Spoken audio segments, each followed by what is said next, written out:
उन्होंने सिर्फ इस चुनाव में कैसे गाली दी है, ये मैं आज बंगाल के लोगों के सामने, देशवासियों के सामने और अपने आप को बुद्धिजीवी मानने वालों के सामने भी दोहराना चाहता हूं। 19 मार्च को दीदी ने कहा कि वो मोदी का चेहरा नहीं देखना चाहती। फिर दीदी ने देश के प्रधानमंत्री की तुलना लुटेरे, दंगाई, दुर्योधन, दुशासन, पता नहीं कैसे कैसे लोगों से कर दी। 20 मार्च को दीदी ने मुझे श्रमिकों का हत्यारा बताया, दंगा करने वाला बताया। 24 मार्च को दीदी ने कहा देश का प्रधानमंत्री झूठा है, देश का प्रधानमंत्री सिंडिकेट से जुड़ा है। 25 मार्च को दीदी ने जो कहा वो बताने से पहले मैं बंगाल के संस्कारी जनता की माफी मांगता हूं।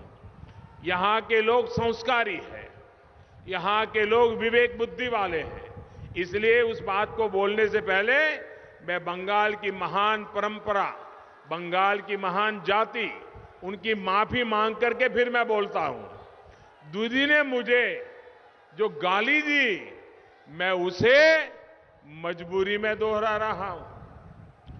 25 मार्च को दीदी ने कहा, देश के प्रधानमंत्री को कहा, जो उनको दीदी के सिवा और कुछ नहीं कहता है, ज्यादा से ज्यादा 2 बार बोलता हूं, दीदी, ओ दीदी।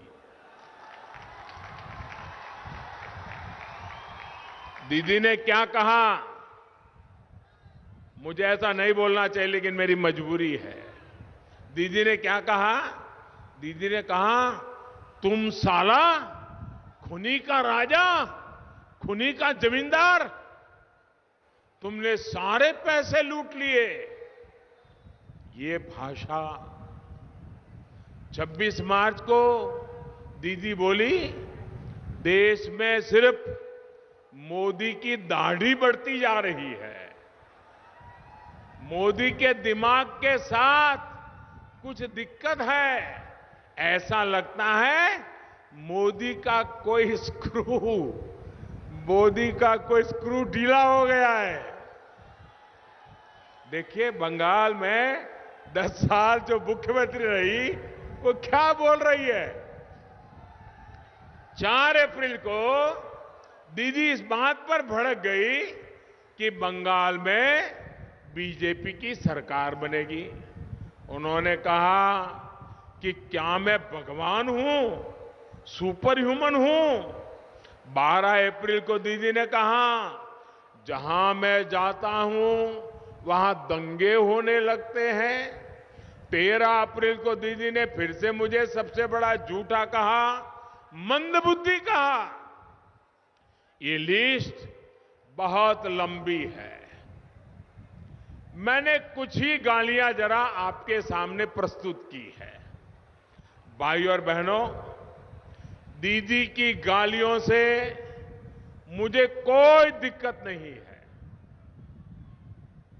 दीदी आप मुझे जितना कोसना है कोसिए, जितनी गाली देनी है दीजिए, लेकिन कम से कम बंगाल की महान परंपरा को, बंगाल की महान संस्कृति के, उसको, बंगाल के कल्चर को मेहरबानी करके मत भूलिए। देश की जनता बंगाल की समृद्ध विरासत, यहां के लोगों की वाणी, वर्तन, उस पर गर्व करती है। बंगाल के लोगों ने पूरी दुनिया में भारत का गौरव बढ़ाया है। इसलिए दीदी की इन गालियों ने मोदी का अपमान किया हो ऐसा नहीं है। दीदी ने इन गालियों से बंगाल के कल्चर, यहां की मिठास भरी भाषा, यहां की महान परंपरा को भी शर्मसार कर दिया है। साथियों, दीदी चाहती है कि बंगाल की स्थिति देखने के बावजूद मैं चुप रहूं, मैं उन्हें कुछ न कहूं। मुझे बताइए, आप जवाब देंगे? जवाब देंगे? मैं पूछूंगा, जवाब देंगे? सबके सब देंगे? आप मुझे बताइए, मुझे चुप रहना चाहिए क्या? चुप रहना चाहिए क्या? आपकी आवाज मुझे उठानी चाहिए कि नहीं उठानी चाहिए?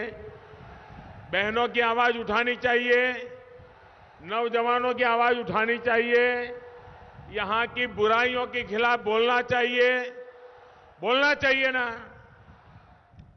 लेकिन जब मैं बोलता हूं तो देखिए क्या क्या सुनना पड़ता है। भाइयों बहनों, जब दीदी के लोग बंगाल के गरीबों को लूट रहे हो, आप मुझे बताइए, क्या ऐसे समय में चुप रह सकता हूं?